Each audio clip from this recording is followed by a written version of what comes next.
So what I'd like to talk to you about today is a tool that we've developed firstly at UNE and is now delivered to industry free of charge through, I'm going to complicate things by saying the Drought Hub's now called this.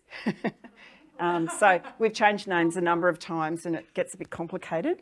But we're now called the Southern Queensland Northern New South Wales Innovation Hub, but we have a remit to look at drought resilience and resilience to climate variability generally.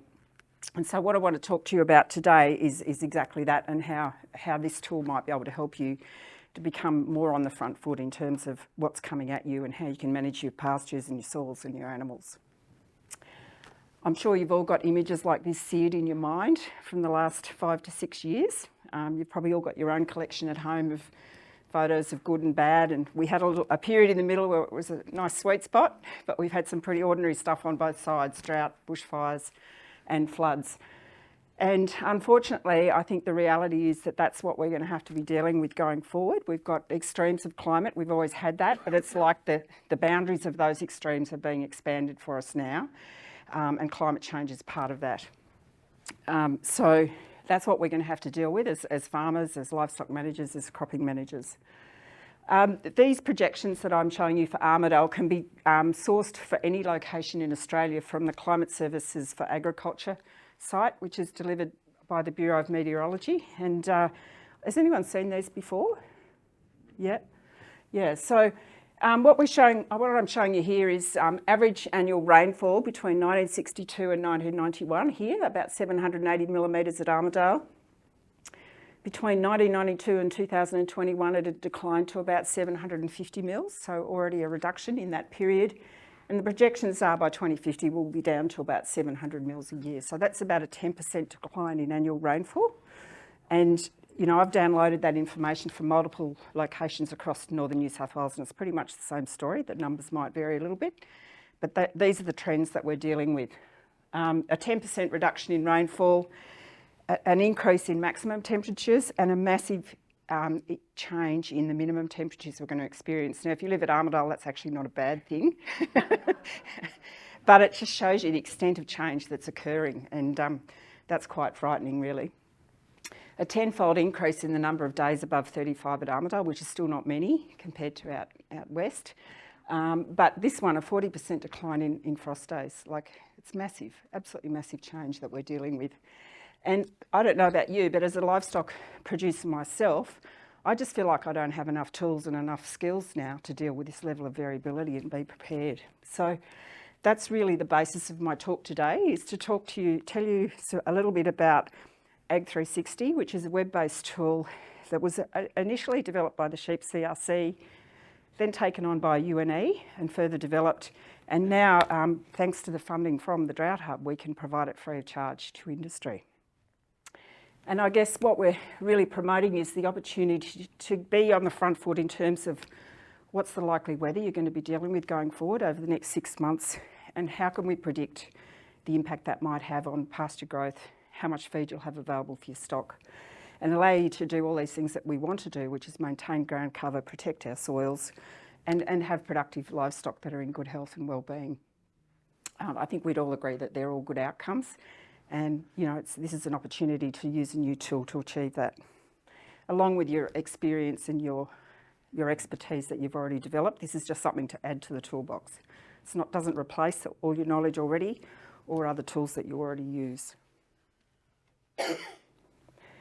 So the first thing you do when you create a file in Ag 360 is, well, you obviously go to the website, create an account.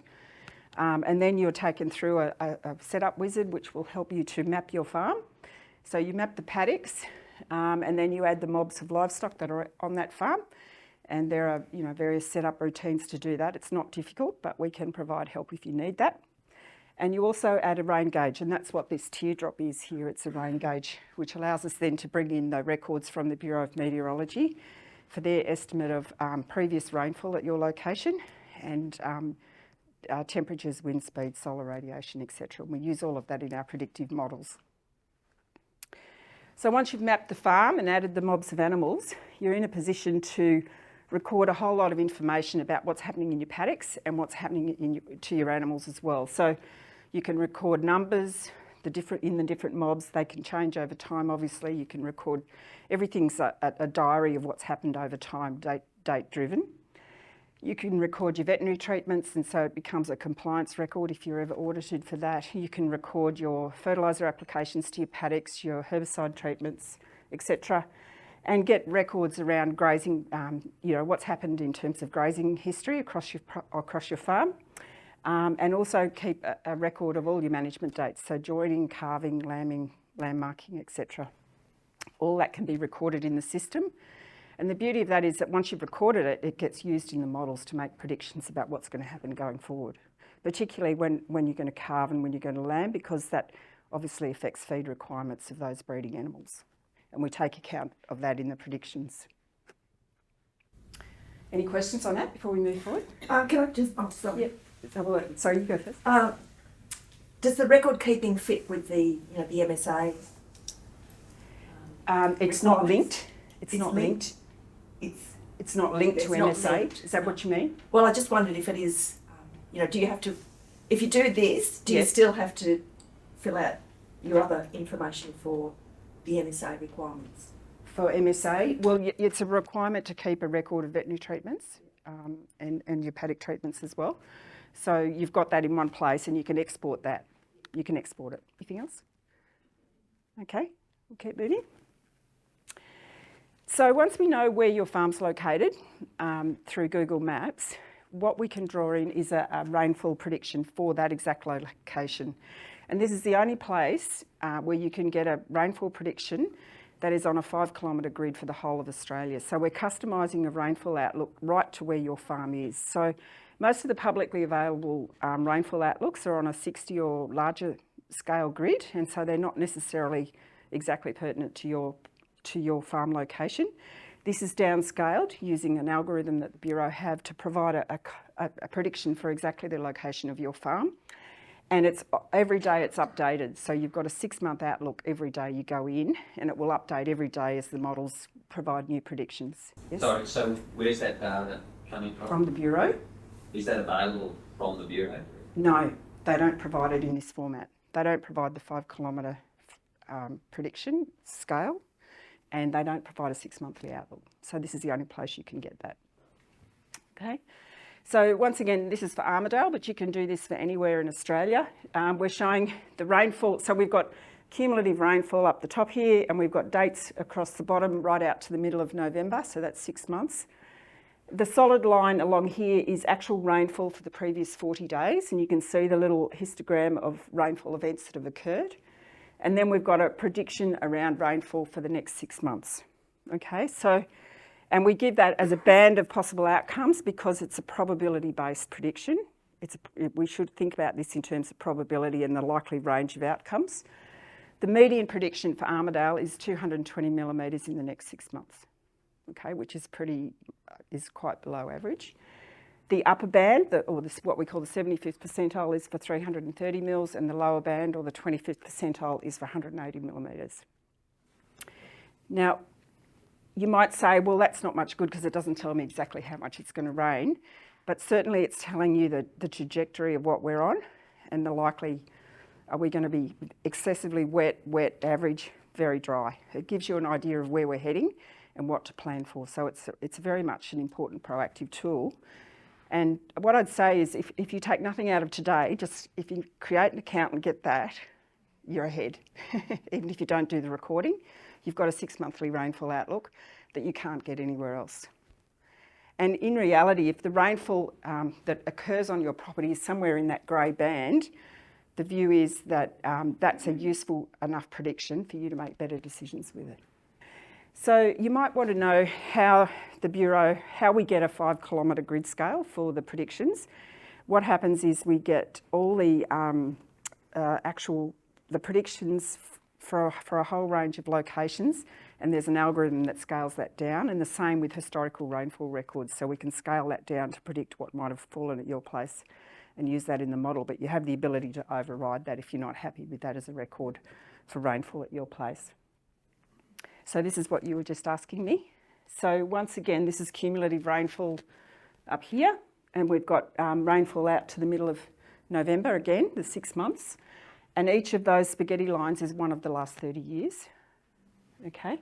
And the black line is the current year. So we've got actual up to here, up to May, and then prediction out to November. And you can start from any date you like and end at any date you like, and you can compare it to one of the last 30 years. So that's showing you 2019, which was off the scale. Yeah. And you can see that this current year is sort of tracking about the median, about the middle. But if we hadn't had that rain in March, we'd be somewhere down here. So that got us out of jail to some extent, but it's obviously very dry now, as everybody knows. Yeah, so does that answer your question? Yeah. And I'm showing you PowerPoint slides here today, but if you're live on the system, as you scroll across these graphs, the actual numbers come up, so you can see the numbers live. So once we know what the rainfall outlook is for your property, and we've got a history of how many animals are on the property, how much pasture's in the paddocks, the grazing histories, we've got a model that can then predict soil moisture on a paddock by paddock basis. And it's obviously dependent on soil type, so this is for a clay loam, but there are a range of other soil types that you can select on a paddock by paddock basis. And what we're showing you is soil moisture from the surface, 0 to 5 centimetres through to 60 centimetres. And here's your scale over here. So the blue is saturated soil. This is the optimum zone, and here we're into very dry and wilting point of soils. And that will change with different soil types. So we can see that we've got some moisture at depth, but nothing at the surface at the moment. So everyone who's been trying to plant a crop is probably well aware of that. Yeah. Any questions on that one? No? Sorry? Yes, exactly. Yeah, it's going to be a tough winter for us, and probably the same, in other parts of the northern New South Wales as well. Okay, so we've taken the rainfall outlook, we've turned that into a soil moisture prediction. Then we have a pasture growth model that predicts how much pasture is going to grow in each of your paddocks, and you've described the pastures in your paddocks in terms of proportion of temperate and tropical, subtropical pastures, species, how productive those pastures are and what the fertility level of that soil is, and you've selected the soil type. And then you get a paddock by paddock prediction about how much pasture is going to be in that paddock after the animals have eaten what they need. And we can take account of future grazing rotations or set stocking, either way. So what you can see in this paddock is this is total kilograms of dry matter per hectare, total dry and green on the black line, and the green component is the lower line.